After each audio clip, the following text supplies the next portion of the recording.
The drone attack on Moscow, as well as the fact that drones were able to reach it, is a fail of Russian air defense. Russian air defense showed clearly that such drones are not an easy target for it, as these systems were not created to detect and destroy targets of this type. It was made to strike targets similar to those produced in the USSR. It is an outdated air defense system. Putin and his people were unable to protect even their own residences and symbols of power. They know it, and they know Russian people know it.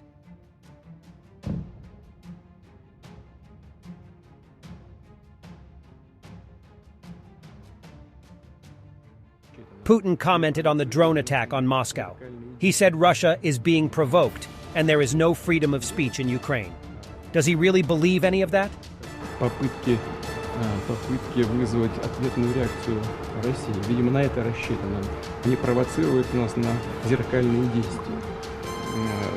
Мы посмотрим, что с этим делать, но граждане Украины, которые, конечно, сейчас слова не имеют, поскольку на Украине развязан тотальный террор против гражданского населения, все-таки должны знать, к чему подталкивает нынешнее руководство этой страны. Russian propagandists discuss not having enough air defense in Russia. As the saying goes, from Kyiv in 3 days to Russia needs more air defense. Но нужно понимать, что, конечно же, нам придется усилить противовоздушную оборону. Я об этом говорил, что лучшим решением является, например, размещение такого комплекса, как ЗРК ТОР-М2, по периметру городов. Каждая пусковая установка закрывает 200 квадратных километров. Это нужно Но для понимать. этого они должны быть в достаточном количестве. То есть, значит, надо развернуть дополнительное думаю, производство. Мы же не можем, да. Мы же от фронта тоже отрывать не можем. Нет, мы от фронта не будем отрывать. Нам придется, наверное, отрывать от некоторых участков наших основных направлений, чтобы вот это вот локализовать. Понятное дело, что вот завод, который производит эти торы, он работает круглосуточно. Вот, но противник же тоже работает круглосуточно. Но мы сейчас работаем, еще раз говорю, по вспышкам. Мы можем вот 1000 торов поставить, они найдут какое-нибудь решение, запустят 2000 этих беспилотников. Потому что беспилотники это как семечки. Но те, которые могут так далеко долетать, это не совсем семечки. Ну, то есть тоже не бином Ньютона, но... The ass is on fire and I don't want to die. Only one elderly drunk looks cheerful at this shit show. Сейчас закончится ситуация, когда-либо закончится ситуация, но мы будем все равно в мире находиться, не в безвоздушном пространстве, а к этому времени этот мир изменится, мы опять будем находиться в прошлом мире, так сказать, в 2004-2003 году, где-то там. Если ядерная война не случится. Все-таки очень хочется надеяться, что у нас не настолько, очень хочется, не хочется умирать, честно говоря, вообще не хочется. Совсем не хочется. Я не понимаю, почему это приходится говорить в 23-м году, но как-то хотелось бы отметить немного. Вообще не очень хочется. В военное время всех паникеров расстреливали на месте. И нам все это со временем предстоит, поэтому до ядерной войны можно не дожить. Так, откровенно говоря. Второе по поводу... Звучит как угроза. Второе по поводу дипломатов. Не надо меня перебивать. Ukrainian soldiers tweeted, "Pray for us, it's time for us to go. Good luck, boys." Governor of Russian Belgorod region gives people packs of frozen pelmeni, a type of dumplings, to get these videos in return. What an electoral campaign. Спасибо Вячеславу Владимировичу за пельмени. Мы победим сатанизм. С вами Единая Россия к победе.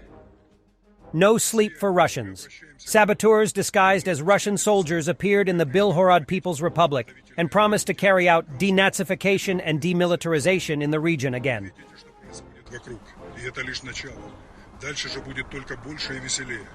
Intense Ukrainian attack in Marinka.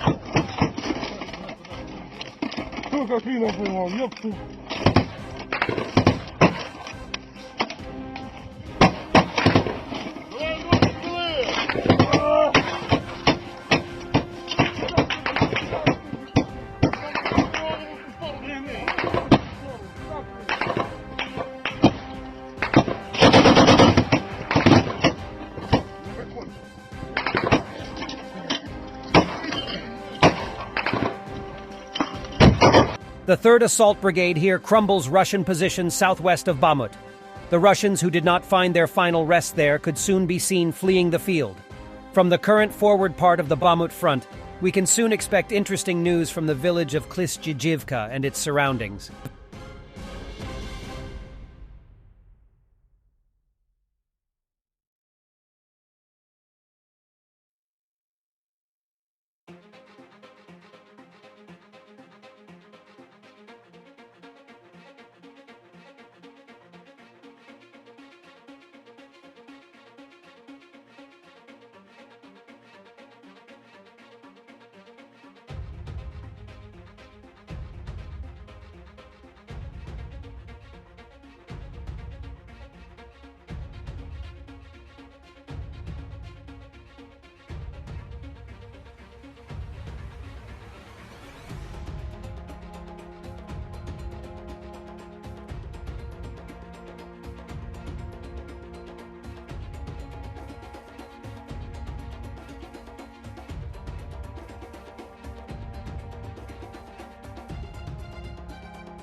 Ukrainians blown up a road near the Three Sisters, at the point where Ukraine, Chernihiv region, Belarus, Gomel region, and Russia, Bryansk region, meet.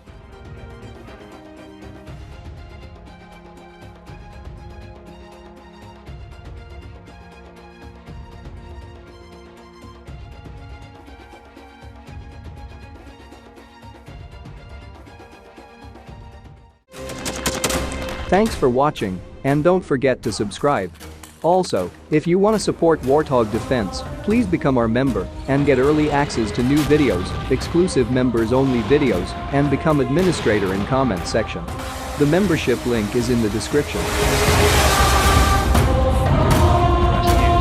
every day. We had a guy last week, it's 6 rescues in 6 days. You know, he's doing the job every day.